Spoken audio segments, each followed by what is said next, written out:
अ, जय हिंद. चीनने भारताच्या हद्दीत सुभानसिरी खोऱ्यामध्ये अरुणाचल प्रदेशच्या भागामध्ये एक गाव वसवले अशा प्रकारची बातमी एका भारतीय टीव्ही चॅनलनी मांडली. हा जो टीव्ही चॅनल आहे नेहमीच काहीतरी उलट सुलट लिहित असतो, परंतु यावरती जे रिप्लाय आलं, जे उत्तर आलं भारताच्या परराष्ट्र मंत्रालयाकडून, ते अशा प्रकारे होतं की आम्ही चीनपासून कुठलंही अतिक्रमण रोखण्याकरता सज्ज आहोत आणि आम्ही देशाच्या सीमेचं रक्षण करू वगैरे वगैरे. म्हणजे थोडक्यात त्यांनी चीनने जे अतिक्रमण केलं ते नक्की केलं की नाही याविषयी काहीही ते बोलले नाही. फक्त एवढंच म्हणाले की आम्ही आमचं रक्षण करायला सिद्ध आहोत आणि आम्ही देशाच्या हिताची काळजी घेऊ. तर या बाबतीमध्ये नेमकं काय घडलेलं आहे याचं आपण विश्लेषण करण्याचा प्रयत्न करू. सर्वात पहिले माहिती पाहिजे की जिथे चीनने अतिक्रमण केलं अशी बातमी आहे ती जागा अरुणाचल प्रदेशच्या सुबानसिरी या खोऱ्यामध्ये आहे आणि जागेचं नेमकं नाव लोंगजू असं आहे. 1959 साली इथे आसाम रायफलची एक पोस्ट होती. त्याच्यावरती चीनने हल्ला केला होता 62च्या लढाईच्या आधी आणि तो भाग बळकावला होता आणि त्याच्यापासून या भागामध्ये वादविवाद निर्माण झाला. चीन म्हणतं की लोंगजूचा पुढचा सुद्धा काही भाग त्यांचा आहे आणि आपण अर्थातच ते मान्य करायला तयार नाही. म्हणजे याला थोडक्या भाषेमध्ये डिस्प्युटेड एरिया असं म्हटलं जातं. तर नेमकं आता काय पद्धत आहे?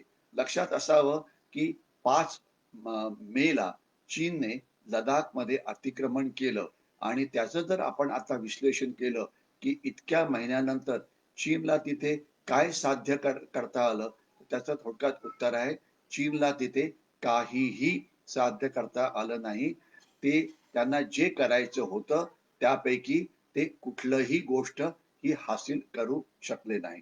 उदाहरणार्थ ते गलवान खोऱ्यामध्ये आत आले खरे 2 ते 3 किलोमीटर, परंतु जी गलवानची लढाई झाली त्या लढाईमध्ये चीनचं पहिल्या वेळा सीमेवरती रक्त सांडलं आणि 1978 नंतर पहिल्या वेळा 70हून जास्त चीनी सैनिक हे तिथे मारले गेले. मला खात्री आहे की येणाऱ्या 26 जानेवारीला ज्या वेळेला देशाची शूरता पुरस्कार जाहीर केले जातात त्यावेळेला गलवान खोऱ्यामध्ये महापराक्रम गाजवलेल्या भारतीय सैनिकांना नक्कीच शौर्य पदक दिली जातील. खास तर त्यांचे जे कमांडिंग ऑफिसर होते कर्नल बाबू 16 बिहारचे. याच्याशिवाय नंतर त्यांनी पुन्हा इतर ठिकाणी येण्याचा प्रयत्न केला आणि 27, 28, 29 ऑगस्टला आपण चीनला चेकमेट केलं. आपण पँगँगसो जे तलाव आहे त्याच्या साऊथला म्हणजे त्याच्या दक्षिणेला असलेल्या कैलाश पर्वतावरती आपण आपलं सैनिक तिथे घेऊन गेलो आणि ज्यामुळे जिथे जिथे आता चीनी सैनिक आहेत आपण त्यांच्या डोक्यावरती जाऊन बसलो आहे. म्हणजे थोडक्यातच लडाख सीमेमध्ये आता चेकमेट ही झालेली आहे. आता तिथे बर्फ पडायला सुरुवात झाली आणि त्याच्या आधी चीननी खूप गाजावाजा केला होता की आम्ही रणगाडे आणले, आम्ही चिलखती गाड्या आणल्या, आम्ही तोफा आणल्या, आम्ही हेलिकॉप्टर आणली, आम्ही विमानं आणली, आम्ही 50,000 सैनिक आणले आणि त्यांचे जे भारतातल्या मीडियातले जे हस्तक होते त्याला खूप वाढवून सांगायचे की बघा चीनने एवढी मोठी सैन्य तिथे गोळा केलेलं आहे. मुकाट्याने तुम्ही चीनचं ऐका. परंतु चीनचं कोणीही ऐकलं नाही आणि आपण चीनला चांगल्या पद्धतीने जबाब दिला हे महत्वाचं आहे. म्हणजे चीनचं हे जे मानसिक युद्ध होतं, अपप्रचार युद्ध होतं, दुष्प्रचार युद्ध होतं, यामध्ये त्यांना फार मोठा झटका लागला. त्यांचा कुठलेही उद्देश तिथे हासिल झाला नाही. उलटा आपण स्पेशल फ्रंटियर फोर्सचा वापर करून चीनला दाखवून दिलं की स्पेशल फ्रंटियर फोर्स हा एक तिबेटन कमांडोचा एक गट भारतीय सैन्याने तयार केलेला आहे. त्यांचा वापर आपण चीनच्या विरोधात केला, ज्यामुळे येणाऱ्या काळामध्ये तिबेटन लोक सुद्धा चीनच्या विरोधात जाऊ शकतात. हा त्यांना एक मेसेज देण्यात आला. आता एप्रिल महिन्यापर्यंत त्या भागामध्ये काहीही होऊ शकत नाही. कारण तिथे इतका बर्फ पडलेला आहे, की तिथे कुठलीही हरकत अगदी अयशस्वी होईल. चीनमध्ये म्हणण्याचा प्रयत्न केला, आम्ही ड्रोनचा वापर करू, आम्ही याचा वापर करू, आम्ही सुपर सोल्जर्सना आणू, आम्ही आमच्या सैनिकांना खूप ताकदवान बनवतो आहे. आम्ही मायक्रोवेव्ह नावाचं तंत्रज्ञान वापरून भारतीय सैनिकांना भाजण्याचा प्रयत्न करत आहोत. परंतु त्यांच्या ह्या कुठल्याही माकड चेष्टा किंवा मरकट चेष्टा मी त्याला म्हणेन, याचा काहीही उपयोग झाला नाही आणि तिथे आता स्टेलमेट आहे. आता चीनला काहीतरी दाखवायचं आहे, की आपण काहीतरी करतो आहे. म्हणून त्यांनी जो आता इतर भाग आहे, जिथे भारत-चीन सीमा लागलेली आहे, जिथे बर्फ नसेल, तिथे ते गडबड करायचा प्रयत्न करतील.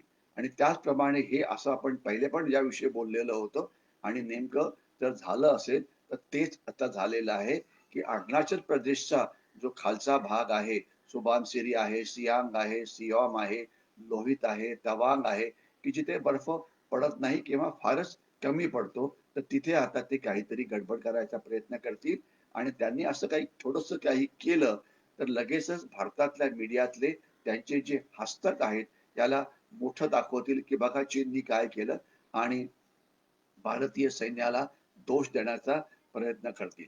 परंतु एक लक्षात असावं, की हे सगळं छोट्या-मोठी गोष्टी आहेत आणि चीन आपल्याला अशा प्रकारे त्रास देणारच आहे.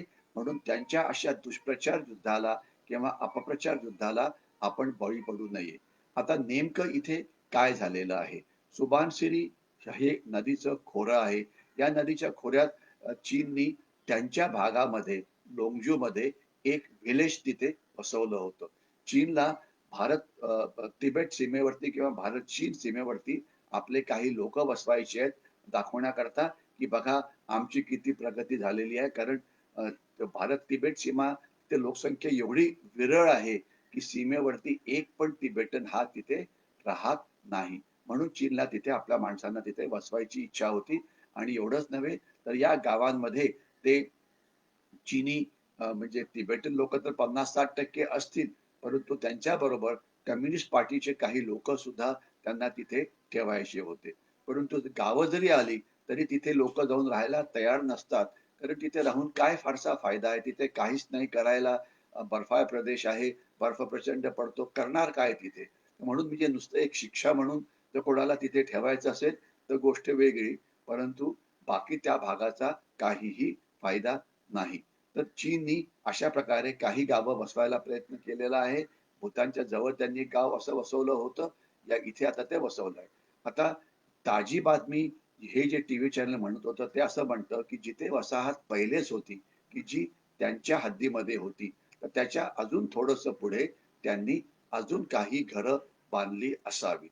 जर ही खरोखर त्यांनी घरं बांधली असावीत, तर जो डिस्प्युटेड एरिया आहे, त्या एरियामध्ये चीननी थोडंसं आत अतिक्रमण केलं याबाबत काही शंका नको. परंतु या आधीचं सुद्धा जे चीनचं अतिक्रमण झालेलं आहे ते डिस्प्युटेड एरियामध्ये झालेलं आहे.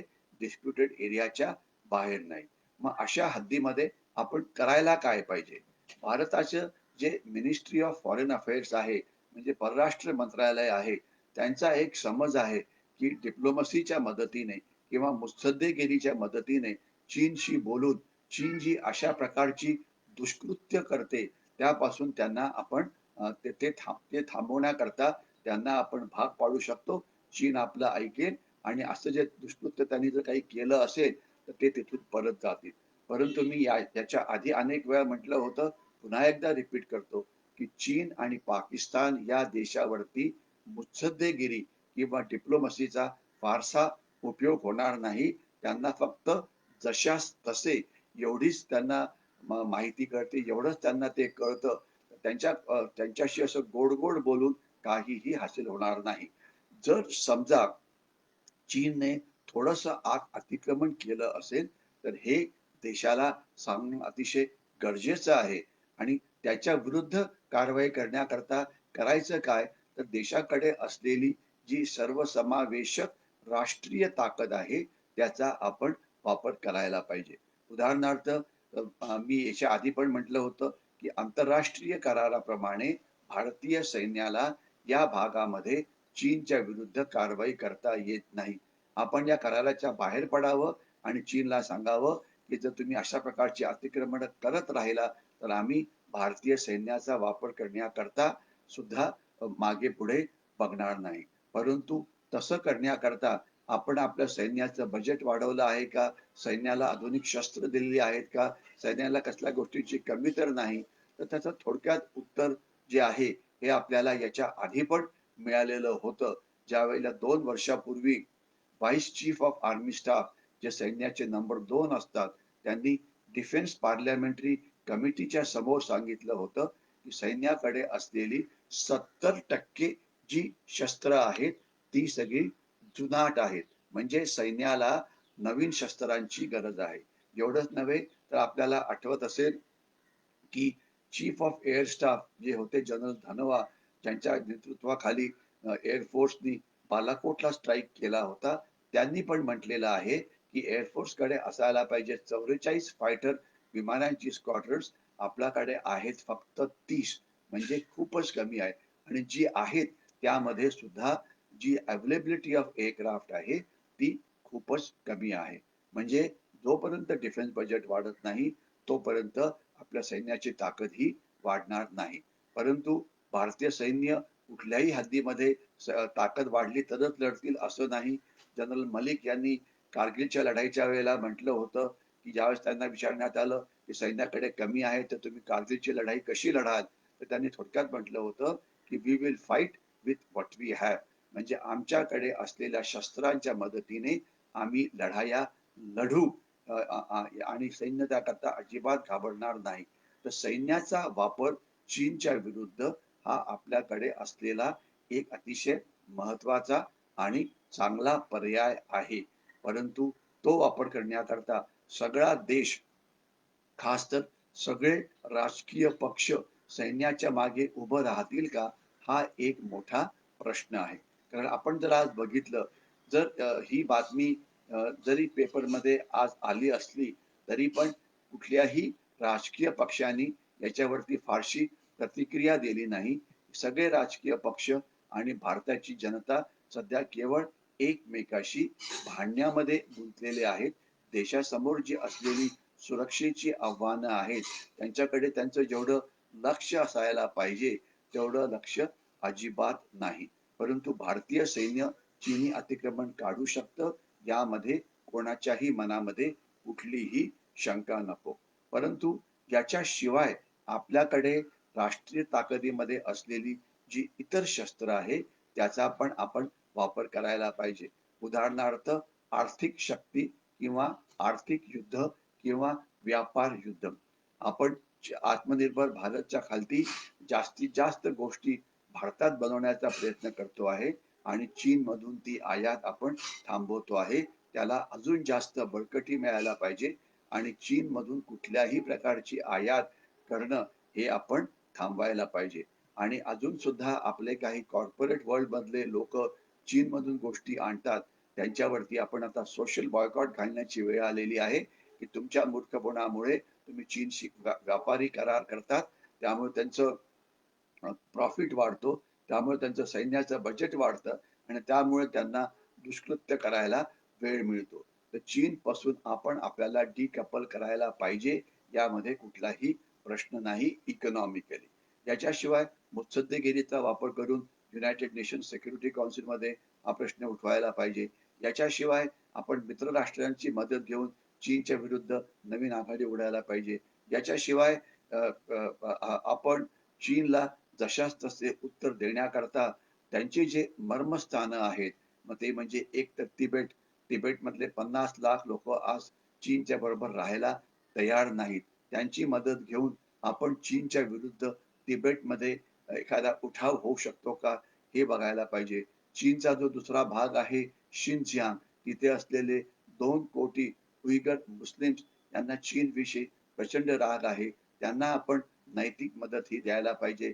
इनर मंगोलिया आणि चीनचे काही इतर अल्पसंख्याक आहेत, त्यांना सुद्धा आपण नैतिक मदत ही करायला पाहिजे. जागतिक स्तरावरती चीनवरती चीन जो अत्याचार करतो, खास तर हाँगकाँगमध्ये, त्याच्याविषयी आपण उठवायला पाहिजे. एवढंच नव्हे तर तैवानची मदत घ्यायला पाहिजे आपण, कारण तैवानकडे पुष्कळ चांगलं तंत्रज्ञान आहे. तर जे चीनचे जे शत्रू आहेत त्यांना आपण आपला मित्र बनवायला पाहिजे, कारण चीनचे शत्रू कोण आहेत? चाणक्याने हजारो वर्षापूर्वी म्हटलं होतं की शत्रूचे शत्रू हे आपले मित्र असतात. तर चीनचे शत्रू आहे तैवान, चीनचा शत्रू आहे हाँगकाँग, चीनचे शत्रू आहे जपान, साऊथ ईस्ट एशियातले देश, कारण ते सुद्धा चीनी आक्रमणामुळे अतिशय हैराण झालेले आहेत.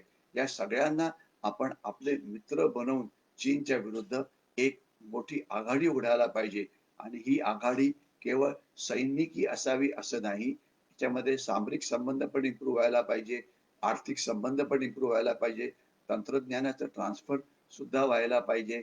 त्याच्याशिवाय इंटेलिजन्स कोऑपरेशन सुद्धा व्हायला पाहिजे, डिफेन्स कोऑपरेशन सुद्धा व्हायला पाहिजे, ज्यामुळे आपण चीनच्या विरुद्ध एक मोठी आघाडी ही तयार करू शकू. तर अशा प्रकारचे विविध उपाय आपण करायला पाहिजे. आणि एवढंच नव्हे तर आता येत्या 28 फेब्रुवारीला डिफेन्स देशाचं आर्थिक बजेट फायनान्स मिनिस्टर देशाच्या समोर मांडतील. तर त्यावेळेला आशा करूया की थोडंफार बजेट, डिफेन्स बजेट हे वाढेल, ज्यामुळे आपलं आधुनिकीकरण हे आपल्याला पुढे ढकलता येईल. दुर्दैवाने डिफेन्स बजेट हे फारसं वाढू शकत नाही, कारण आपल्या देशामध्ये जे लोक टॅक्सेस भरतात किंवा कर भरतात यांची संख्या इतकी कमी आहे की कोणीही पैसे असून सुद्धा उत्पन्न लपवण्याचा प्रयत्न करतात. अनेकांकडे गाड्या आहेत, अनेकांकडे मोठ्या जमिनी आहेत, अनेकांकडे मोठे मोठे बंगले आहेत, अनेकांकडे फ्लॅट्स आहेत, परंतु ते टॅक्स भरत नाही. तर जोपर्यंत आपण प्रामाणिकपणे टॅक्स भरत नाही तोपर्यंत देशाचं उत्पन्न हे वाढणार नाही, आणि तोपर्यंत डिफेन्स बजेट वाढवणं सैन्याच्या आधुनिकीकरणाकरता हे सोपं राहणार नाही. तर म्हणून भारतीयांनी मी देशाकरता काय करू शकतो याच्यावरती सुद्धा विचार करायला पाहिजे. टॅक्सेस भरणं आणि सरकारला मदत करणं, सरकारच्या पाठीमागे उभं राहणं, आणि आपापसात असलेले मतभेद हे पुढच्या काही वर्ष जोपर्यंत चीनशी आपला मुकाबला थांबत नाही तोपर्यंत ते थांबवून आपण एकजुटीने भारतीय सैन्याच्या जर मागे उभं राहिलं तर चीनचं कुठल्याही प्रकारचं जे अतिक्रमण असेल ते थांबण्यामध्ये आपल्याला यश मिळेल. आपल्याला जर हा व्हिडिओ आवडला असेल तर हा शेअर करा, त्याला लाईक करा, आणि जास्तीत जास्त लोकांकडे पाठवण्याचा प्रयत्न करा. मी इथेच थांबतो. जय हिंद.